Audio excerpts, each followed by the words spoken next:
ಜನನಿ news ಚಾನೆಲ್ಗೆ like ಮಾಡಿ, subscribe ಮಾಡಿ, ಶೇರ್ ಮಾಡುವ ಮೂಲಕ ನಮ್ಮ ಚಾನೆಲ್ಗೆ ಸಹಕರಿಸಿ. ಹೆಚ್ಚಿನ ಮಾಹಿತಿಗಾಗಿ ಸಂಪರ್ಕಿಸಿ ಹರಿಚಿನ್.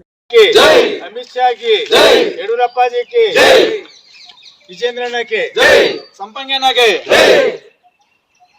ಹೇಳಿ ಸರ್. ಇವತ್ತಿನ ಕಾರ್ಯಕ್ರಮ ಇದೇ ತಿಂಗಳು 9ನೇ ತಾರೀಕು ಚಿತ್ರದುರ್ಗದಲ್ಲಿ ನಡೆಯುವಂತ ನಮ್ಮೆಲ್ಲರ ಧೀಮಂತ ನಾಯಕರು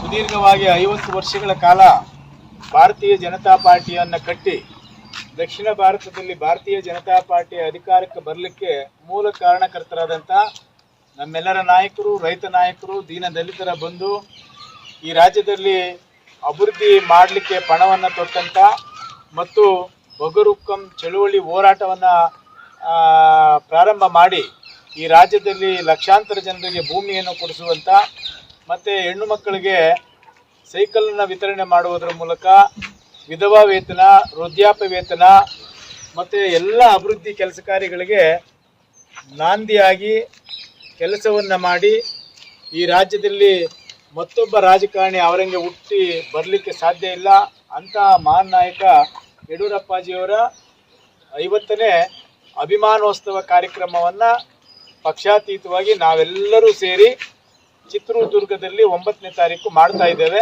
ಆ ಕಾರ್ಯಕ್ರಮದಲ್ಲಿ ಸುಮಾರು 10 ಲಕ್ಷ ಜನರಿಗೂ ಮೀರಿ ಸೇರುವಂಥ ಒಂದು ಬೃಹದಾಕಾರವಾದಂಥ ಒಂದು ಕಾರ್ಯಕ್ರಮ.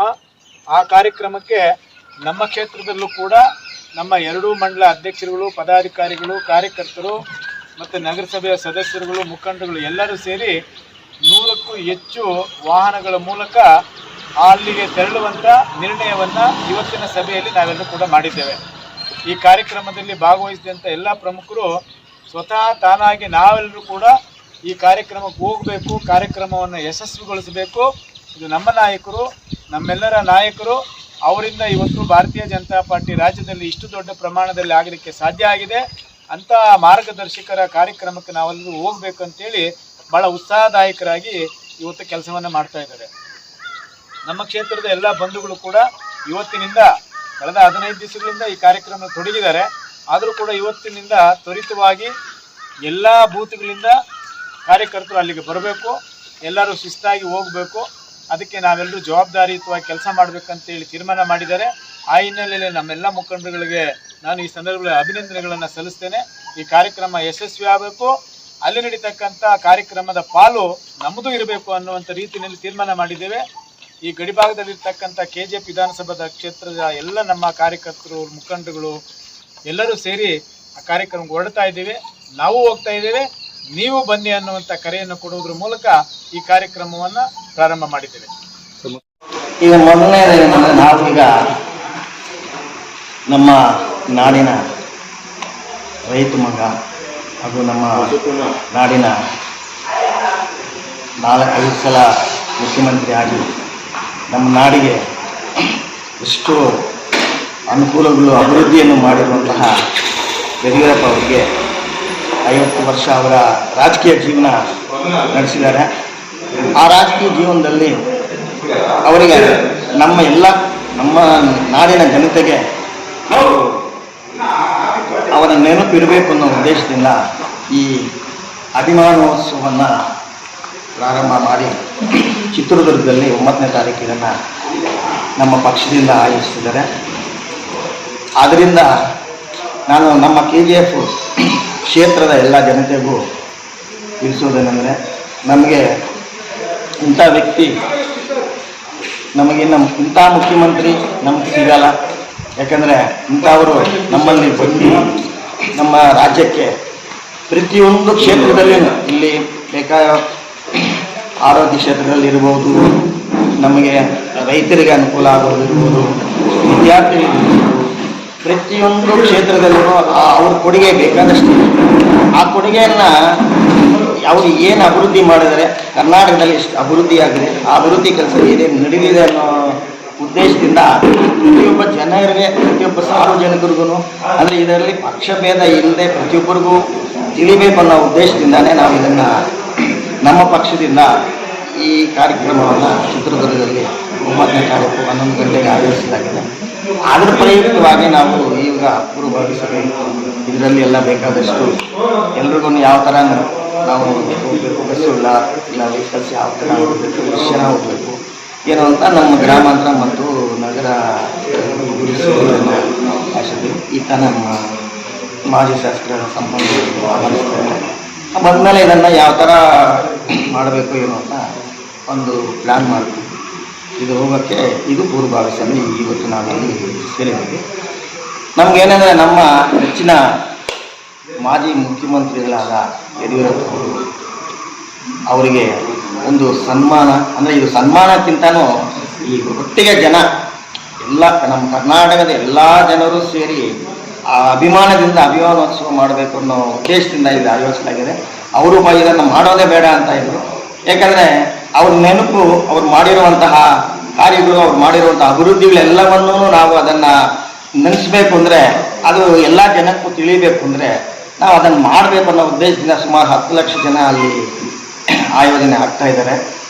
ಸುಮಾರು ಒಂದು 15-20 ದಿವಸದಿಂದ ಅಲ್ಲೆಲ್ಲ ಕಾರ್ಯಕ್ರಮಗಳು ಕೂಡ ಚಿತ್ರದುರ್ಗದಲ್ಲಿ ನಡೀತಾ ಇದೆ.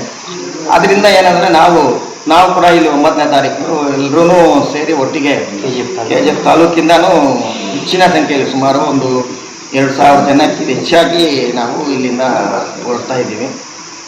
ಹೋಗಿ ಅಲ್ಲಿನ ಯಾವ ಥರ ಇದಿದೆ ನಮ್ಮ ಗೌರವ, ನಮ್ಮ ಅಭಿಮಾನ, ನಮ್ಮ ಇದೆಲ್ಲ ಅವರಿಗೆ ಸಲ್ಲಿಸಬೇಕು ಅನ್ನೋ ಉದ್ದೇಶದಿಂದ ನಮ್ಮ ಜನತೆಗೆ ನಾವು ನಮ್ಮ ಈ ಕ್ಷೇತ್ರದ ಎಲ್ಲ ಜನತೆಗೂ ಅಷ್ಟೇ ಇನ್ನು ಹೆಚ್ಚಿನ ಸಂಖ್ಯೆಯಲ್ಲಿ ಬನ್ನಿ, ಎಲ್ಲರೂ ಹೋಗೋಣ, ನೀವು ಬನ್ನಿ, ನಿಮ್ಮ ಮನೆಯವ್ರನ್ನೂ ಕರೆಸಿ, ಎಲ್ಲರೂ ಬನ್ನಿ, ಎಲ್ಲರೂ ಹೋಗಿ ಅವ್ರಿಗೆ ನಾವೊಂದು ಗೌರವ ಸಲ್ಲಿಸೋಣ ಅನ್ನೋ ಉದ್ದೇಶದಿಂದ ನಾನು ನಮ್ಮ ಕ್ಷೇತ್ರದ ಎಲ್ಲ ಜನತೆಗೂ ನಾನು ತಿಳಿಸುತ್ತೇನೆ. ಆದ್ದರಿಂದ ಏನಂದರೆ ಪ್ರತಿ ಕ್ಷೇತ್ರದಲ್ಲಿ ಕೂಡ ಅಭಿವೃದ್ಧಿ ಆಗಬೇಕು ಅಂದರೆ ನಮ್ಮ BJP ಸರ್ಕಾರ ಇದ್ದಾಗಲೇ ಅಭಿವೃದ್ಧಿ ಆಗೋದು.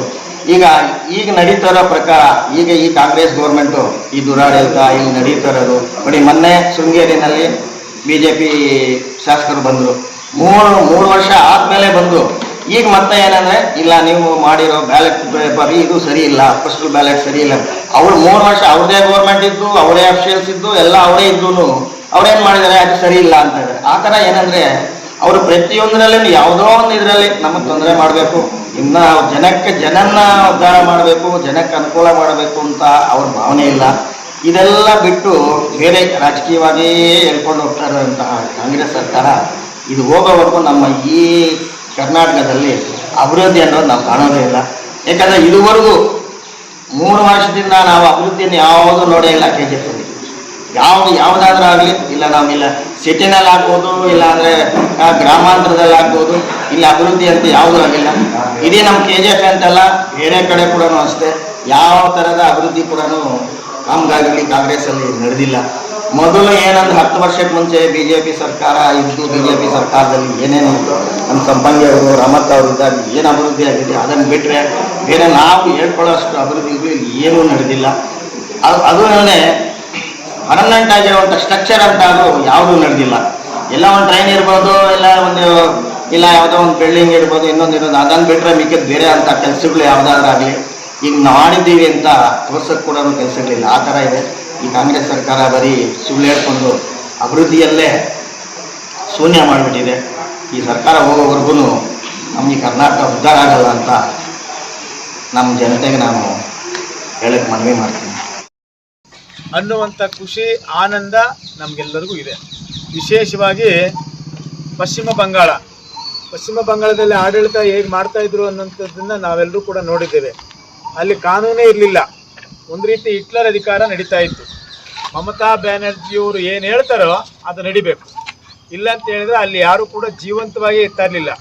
ಎಷ್ಟೋ ಸಾವಿರಾರು ಜನ ಹೆಣ್ಣು ಮಕ್ಕಳು ಅತ್ಯಾಚಾರ ಕಣ್ಣು ಮುಂದೆ ನಡೆದರೂ ಕೂಡ ಅದನ್ನು ಯಾವುದೇ ರೀತಿ ಇಲ್ಲಿವರೆಗೂ ಕೂಡ ಆ ಕುಟುಂಬಗಳಿಗೆ ನ್ಯಾಯ ಸಿಕ್ಕಿಲ್ಲ. ಕೊಲೆಗಳು ಎಷ್ಟೋ ನಡೆದರೂ ಕೂಡ ಆ ಕುಟುಂಬಗಳಿಗೆ ನ್ಯಾಯ ಸಿಕ್ಕಲಿಲ್ಲ. ಈ ರೀತಿ ನಡೀತಕ್ಕಂಥ ಒಂದು ಅನೈತಿಕ ಅಂತ ಹೇಳಿದ್ರೆ ತಪ್ಪಾಗಲಾರದು, ಕಾನೂನು ವಿರುದ್ಧವಾಗಿ ನಡೆದುಕೊಂಡು ಬಂದಂಥ 15 ವರ್ಷಗಳ ಆ ಅವಧಿ ಏನಿತ್ತು ಅದಕ್ಕೆ ಮೊನ್ನೆ ತಾನೇ ಆ ರಾಜ್ಯದ ಜನರು ತಿಲಾಂಜಲಿಯನ್ನು ಆಡಿದ್ದಾರೆ. ಅದಕ್ಕೆ ಮುಕ್ತವಾದ ವಾತಾವರಣ ನಮಗೆ ಬೇಕು. ಮೋದಿಯವರು ಮತ್ತು ಅಮಿತ್ ಶಾಜಿಯವರ ಈ ದೇಶದಲ್ಲಿ ನಡೀತಕ್ಕಂಥ ಅಧಿಕಾರ ನಮ್ಮ ರಾಜ್ಯದಲ್ಲೂ ಇರಬೇಕು. ಈ ನಮ್ಮ ರಾಜ್ಯ ಭಾರತಕ್ಕೆ ಸೇರಿದಂಥದ್ದು. ಇದು ಬಾಂಗ್ಲಾದೇಶದಿಂದ ಬಂದಂಥ ನುಸುಳುಕೋರರಿಗೆ ಅವರಿಗೆ ಮಾತ್ರ ಅಲ್ಲಿ ನೆಮ್ಮದಿಯಾಗಿ ಬದುಕಲಿಕ್ಕೆ ಅವಕಾಶ ಮಾಡಿಕೊಟ್ಟಿದ್ರು. ಆದರೆ ಇವತ್ತಿನ ದಿನ ಅಲ್ಲಿರ್ತಕ್ಕಂಥ ಲಕ್ಷಾಂತರ ಕೋಟ್ಯಾಂತರ ಎಲ್ಲ ಜನರು ನೆಮ್ಮದಿಯಿಂದ ಜೀವನ ಮಾಡುವಂಥ ಯುಗ ಪ್ರಾರಂಭ ಆಗಿದೆ. ಅದಕ್ಕೆ ನಮಗೆಲ್ಲರಿಗೂ ಖುಷಿಯಾಗಿದೆ.